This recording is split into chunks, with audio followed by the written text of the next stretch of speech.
గత కొంతకాలం నుంచి రాష్ట్ర అధ్యక్షుడు తెలంగాణలో రాష్ట్ర అధ్యక్షుడిని మారుస్తున్నారు.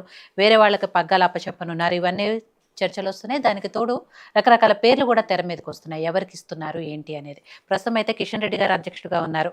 బట్ ఆయనను మార్చి వేరే వాళ్ళకి ఇస్తారా, లేదా ఆయన్నే కంటిన్యూ చేస్తారా, ఏం జరుగుతుంది, ఎవరికి ఇస్తారు, ఏ అంశాలను పరిగణలోకి తీసుకుంటారు అనేది. పైగా ప్రతిసారి కూడా బీజేపీ ఎక్కువగా బీసీ ముఖ్యమంత్రిని చేస్తాము అనే నినాదాన్ని ఎక్కువగా తీసుకొస్తుంది. కాబట్టి రాష్ట్ర అధ్యక్షుడిగా బీసీకే అవకాశం ఇస్తారు ఈసారి అనే ఒక చర్చ జరుగుతుంది. సో అలా బీసీ సామాజిక వర్గానికి అయితే అందులో ఎవరికి ఇస్తారు? ఈటెల రాజేందర్ గారు, బండి సంజయ్ గారికి మళ్ళీ ఇస్తారా, ధర్మపురి అరవింద్ గారికి ఇస్తారా? ఇవన్నీ కూడా లేదు.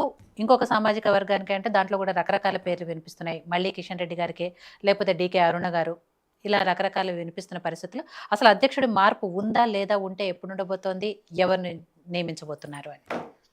ముందుగా ఏయో టీవీ ప్రేక్షకులకు, వీక్షకులకు, అదేవిధంగా ప్యానల్లో ఉన్నటువంటి వివిధ పార్టీల ప్రతినిధులకు శుభ సాయంత్రం. తెలంగాణ భారతీయ జనతా పార్టీ గత కొన్ని రోజులుగా ఏదైతే జరిగినటువంటి సంస్థాగత పర్వంలో మండల, జిల్లా, అదేవిధంగా బూతు స్థాయి నుంచి మండల, జిల్లా స్థాయి నుంచి కమిటీలు సంస్థాగత పర్వంలో నిర్వహించడం జరిగింది. విజయవంతంగా జరిగినటువంటి ఈ కార్యక్రమంలో పాల్గొన్న కార్యకర్తలు, నాయకులు అందరికీ కూడా పదవులు అవరోధించినటువంటి నాయకులందరికీ కూడా శుభాకాంక్షలు. ఇక తెలంగాణ పార్టీ అధ్యక్షుడు వంతు సమయం వచ్చింది. వాస్తవంగా ప్రస్తుతం గత వారం రోజుల నుంచి మామూలుగా ఈ యొక్క వార్తపై తెలంగాణ బీజేపీ అధ్యక్షుడు ఎవరు అనే దానికంటే మా కార్యకర్తల్లో, మా నాయకుల్లో క్రమశిక్షణ కలిగినటువంటి ప్రతి కార్యకర్త కానీ, ప్రతి నాయకుడు కానీ జాతీయ పార్టీ ఎవరిని నిర్ణయిస్తే వారి అధ్యక్షుడు ద్వారా పనిచేయడానికి సిద్ధంగా ఉన్నారు. కానీ మీడియాలో మటుకు పూర్తిగా ఒక స్పెక్యులేషన్స్, విపరీతమైనటువంటి స్పెక్యులేషన్స్. అవి కూడా ఎలా ఉన్నాయంటే ఎవరికి వారు, ఒక ఛానల్ అయితే ఒక పేరు, ఇంకొక ఛానల్ అయితే ఇంకొక పేరు. మీరు అసలు ఊహించని విధంగా స్టోరీస్ అల్లిస్తున్నారండి. నేనేమంటున్నానంటే తెలంగాణ భారతీయ జనతా పార్టీ అధ్యక్షుడిగా నియమించాల్సినటువంటి ఆ యొక్క సందర్భం ఆసన్నమైంది. నియమిస్తారు, జాతీయ పార్టీ నియమిస్తారు. ఆయన ఎవరైనా సరే ఆయన మార్గంలో ఆయన చూపించినటువంటి లక్ష్యంతో పనిచేయడానికి కార్యకర్తలు, నాయకులందరూ కూడా సంసిద్ధంగా ఉన్నారు.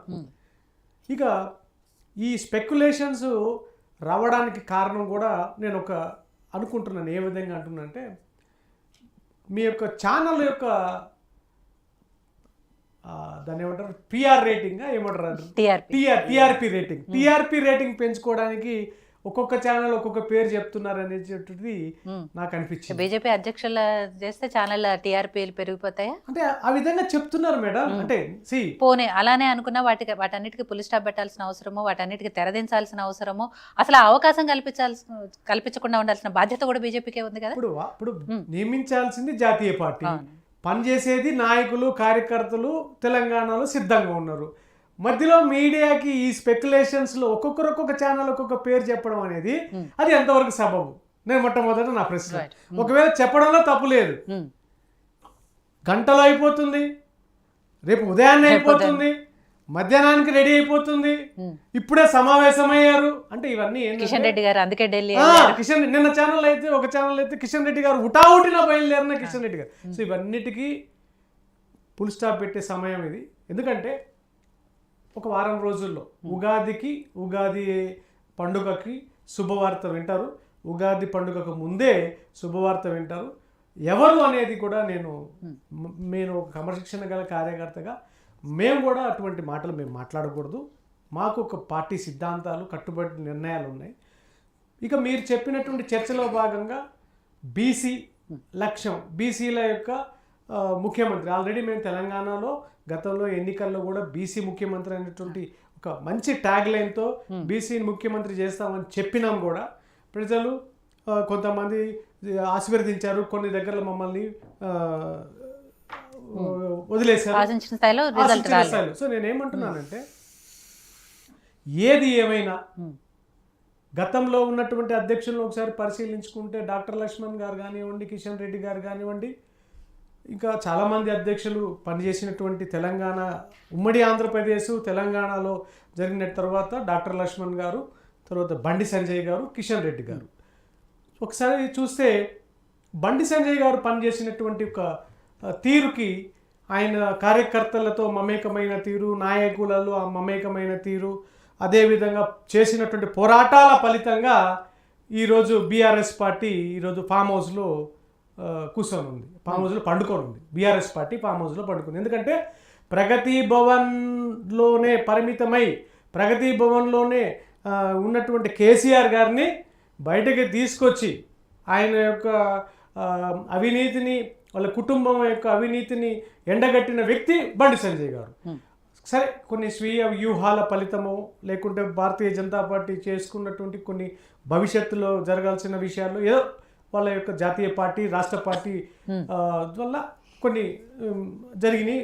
దాన్ని ఈసారి అటువంటి వాటన్నిటికీ, అటువంటి సందేహాలకు నివృత్తి చేసే విధంగా ఒక ప్రణాళికబద్ధకమైనటువంటి ఒక రోడ్ మ్యాప్ని జాతీయ పార్టీ సిద్ధం చేస్తుంటుంది. వాస్తవంగా అయితే మనం ఇప్పుడు మాట్లాడుకుంటున్నాం, ఎప్పుడో 2-3 నెలల క్రితమే తెలంగాణ భారతీయ జనతా పార్టీ అధ్యక్షుడు ఫిక్స్ అయిపోయి ఉంటారు మా నేషనల్ పార్టీ యొక్క షెడ్యూల్లో.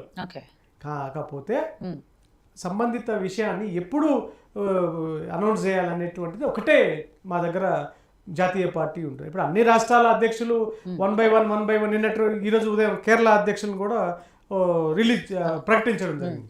సో ఈ సంబంధిత విషయాన్ని మీడియా వాళ్ళు సృష్టించడం కాకుండా ఒక వారం రోజులు వ్యవధిలో భారతీయ జనతా పార్టీకి అధ్యక్షుడు రాబోతున్నాడు. ఆయన నిర్దేశిత మార్గంలో పనిచేయడానికి ప్రతి కార్యకర్త, ప్రతి నాయకుడు క్రమశిక్షణ గల కార్యకర్తగా నేను కూడా పార్టీ నిర్ణయమే శిరోధార్యమైనటువంటి లక్ష్యంతో మేము పనిచేయబోతాం. రాబోయేది తెలంగాణలో భారతీయ జనతా పార్టీ ప్రభుత్వమే, ఇదైతే 100%. అధ్యక్షులు ఎవరైనా సరే రాబోయేది తెలంగాణలో భారతీయ జనతా పార్టీ ప్రభుత్వమే. బీఆర్ఎస్ పార్టీని 10 సంవత్సరాలు చూశారు, కాంగ్రెస్ పార్టీకి 5 సంవత్సరాలు టైం ఇస్తే 1.5 సంవత్సరంలోనే రేవంత్ రెడ్డి గారు పెట్టినటువంటి కష్టాలు ప్రజల్లో ఈరోజు నోట్బుక్లో రాసుకుంటున్నారు. ఆ నోట్బుక్ రేపు రెడ్ బుక్ అవుతుందా, తర్వాత ఇంకొక బుక్ అవుతుందా, ప్రజలు కాషాయం బుక్ అవుతుందని ప్రజలు నిర్ణయిస్తారు. సో దీనికి సంబంధించినటువంటి భవిష్యత్తులో బీజేపీ పార్టీకి మంచి అవకాశాలు ఉన్నాయి. ప్రజల్లో ఒక చర్చ జరుగుతుంది.